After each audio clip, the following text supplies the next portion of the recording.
Di rumah, ibuku menempelkan kertas. Ya, Ya, kau mati. giliranku ya. Ya. Mati. Ikutan main dong. Lah, caturnya kok nggak berantakan sih? Ya dong, ini kan papan catur ajaib, namanya Magneto. Kan nyari kalau ada orang lagi main jangan iseng. Aku bingung deh. Di rumah, ibuku menempelkan kertas di kulkas, tapi tidak memakai lem. Ibuku menjawab memakai magnet. Dan sekarang papan catur ini aku angkat, tidak jatuh juga. Dia bilang pakai magnet juga. Magnet itu apa sih? Kamu kalau mau nanya magnet sama aku, tapi kalau mau dijawab sama Fadil dan Dea. Kirain yang mau jawab kamu. Arik, magnet memiliki dua kutub, yaitu kutub utara dan kutub selatan. Jika kutub tidak senama didekatkan, maka akan terjadi gaya saling tarik-menarik. Contohnya pada catur ini. Tetapi jika kutub senama didekatkan, maka akan terjadi gaya tolak-menolak. Bagaimana, Arik? Apakah kamu sudah mengerti tentang magnet? Oh, aku sudah mengerti sekarang tentang magnet.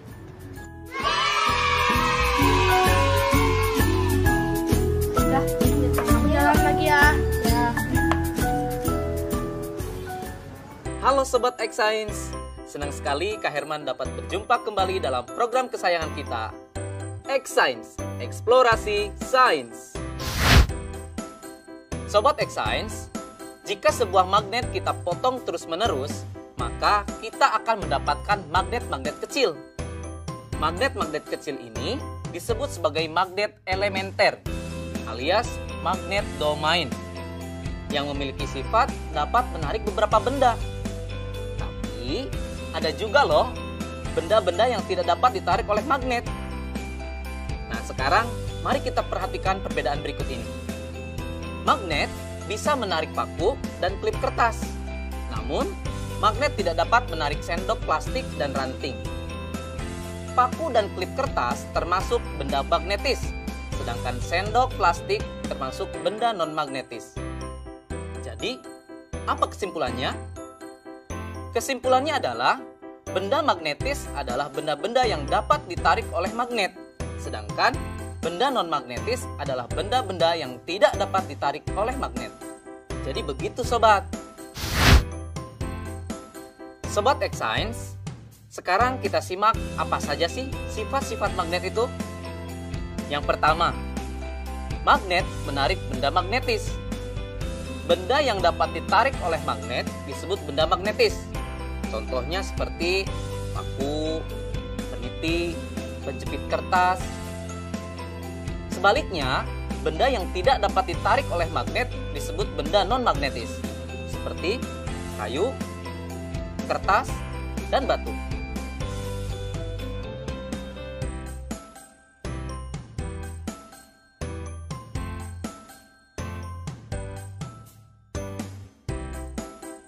Sifat yang kedua adalah magnet mempunyai dua kutub. Biasanya disebut kutub utara dan kutub selatan. Jika kita mendekatkan kutub-kutub yang senama, maka magnet tersebut akan saling tolak-menolak. Sebaliknya, jika kita mendekatkan kutub-kutub yang tidak senama, maka magnet tersebut akan tarik-menarik. Loh, kok bisa ya Sobat X Science? Ternyata hal ini terjadi karena arah gaya magnet keluar dari kutub utara masuk ke kutub selatan. Sifat yang ketiga, gaya tarik magnet paling kuat terletak di bagian kutub magnet. Garis medan magnet secara alami berkumpul bersama di ujung magnet. Bagian ujung magnet ini disebut sebagai kutub magnet. Karena garis gaya magnet berkumpul di ujung magnet, gaya tarik paling kuat terletak di bagian kutubnya. Yang terakhir, gaya magnet dapat menembus benda tertentu. Kekuatan gaya tarik magnet ditentukan oleh ketebalan benda yang menjadi penghalang antara magnet dengan benda magnetisnya, dan jarak antara magnet dengan benda magnetis tersebut. Bagaimana? Menyenangkan bukan belajar sains? Dengan belajar sains, kita menyadari akan kekuasaan Tuhan Yang Maha Esa yang telah menciptakan magnet lengkap dengan keunikan sifat-sifatnya. Sehingga kita dapat menggunakannya untuk kehidupan dan dapat menambah rasa syukur kita. Saatnya kita bernalar. Yuk, mari kita bernalaria. Ada satu magnet batang T, U, dan dua batangan benda yaitu P, Q, dan RS. Dua batang benda P, Q, dan RS didekatkan pada magnet TU. Hasilnya ditunjukkan pada tabel berikut ini.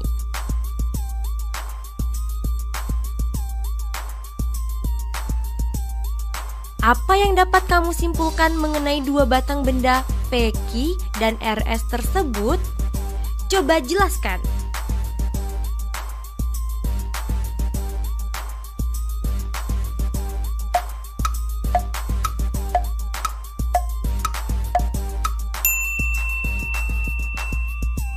Yuk simak pembahasannya.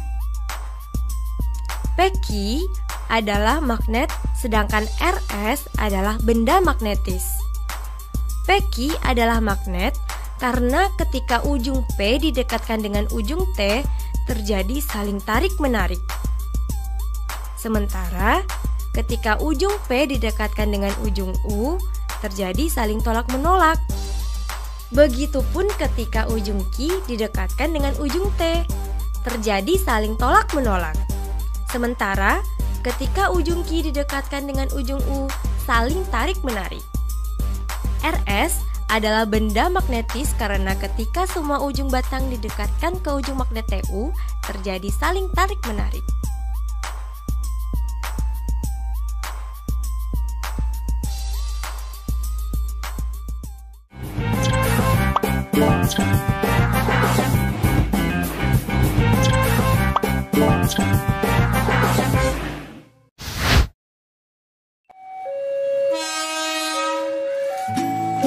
Halo Sobat X-Science, siapa di sini yang tidak tahu kereta api? Pasti udah pada tahu kan? Kereta api masih memanfaatkan roda dengan rel sebagai lintasannya, sehingga ketika kereta api melintas pasti akan menimbulkan kebisingan. Tapi apa jadinya ya jika laju pergerakan kereta api ini dipadukan dengan aplikasi dari sifat-sifat magnet?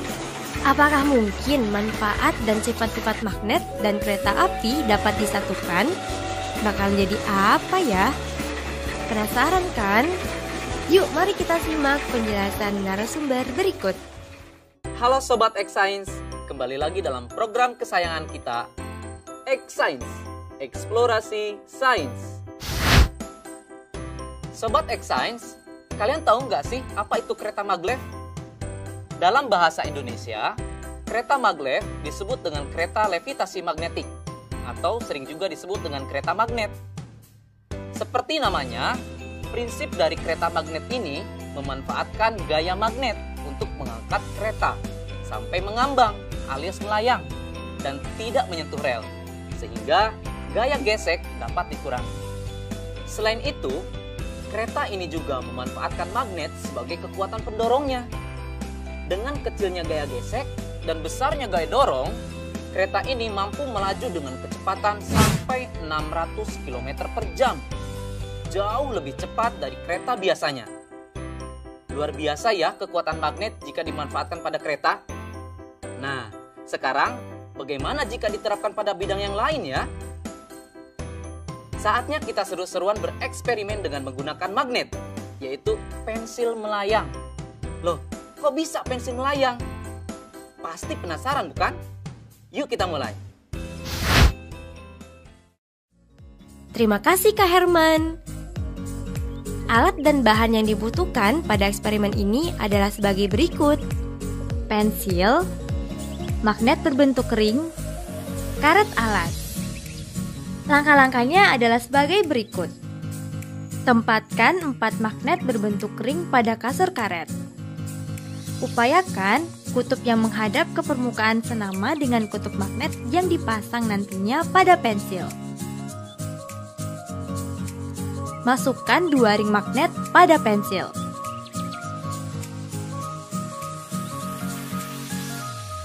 tempelkan pensil pada sandaran kasur karet. Seketika pensil melayang. Nah, kok bisa sih?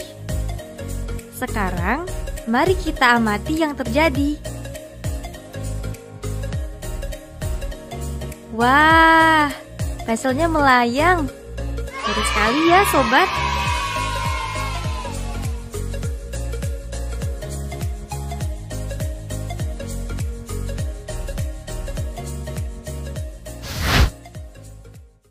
Adik-adik, tadi sudah melihat kan percobaan pensil melayang? Sudah tahu jawabannya kenapa pensil bisa melayang? Pensil dapat terangkat ke atas dan melayang karena pengaruh dari gaya tolak-menolak kutub magnet yang senama antara magnet yang ada di pensil dan magnet yang ada di styrofoam.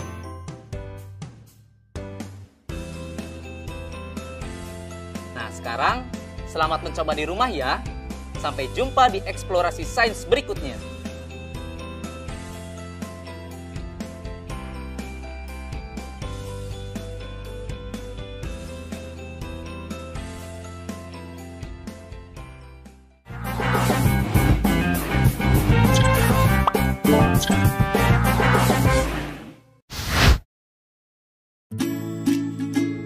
Bagaimana? Bisa gak?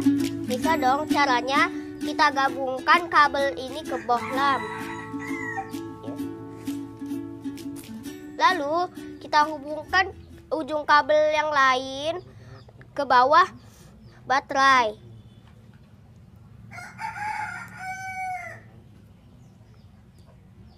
Jadi deh. Wah, ya, keren ya. Kalian lagi apa sih? Oh, bikin lampunya menyala. Sini aku juga bisa.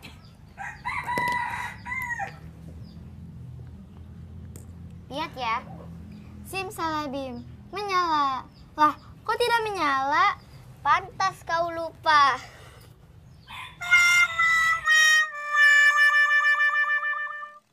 Halo Sobat X-Science, kembali lagi bersama Kak Herman dalam program kesayangan kita, X-Science, Eksplorasi Sains.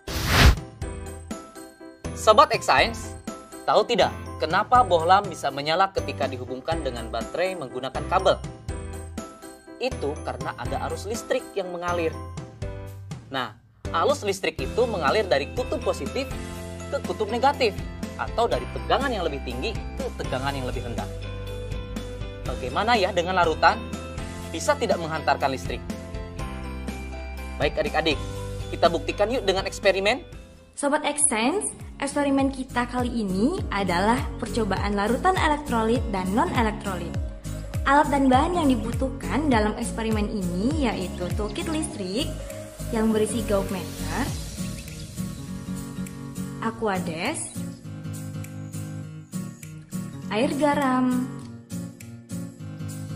dan air asam jawa.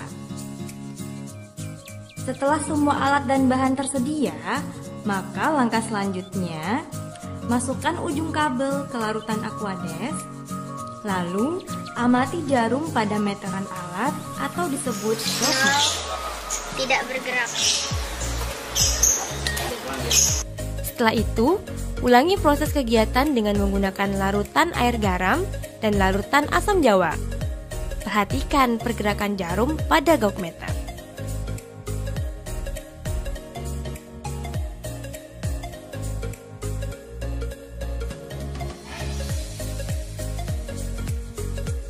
Isilah tabel berikut ini dengan memberi tanda checklist pada kolom yang sesuai.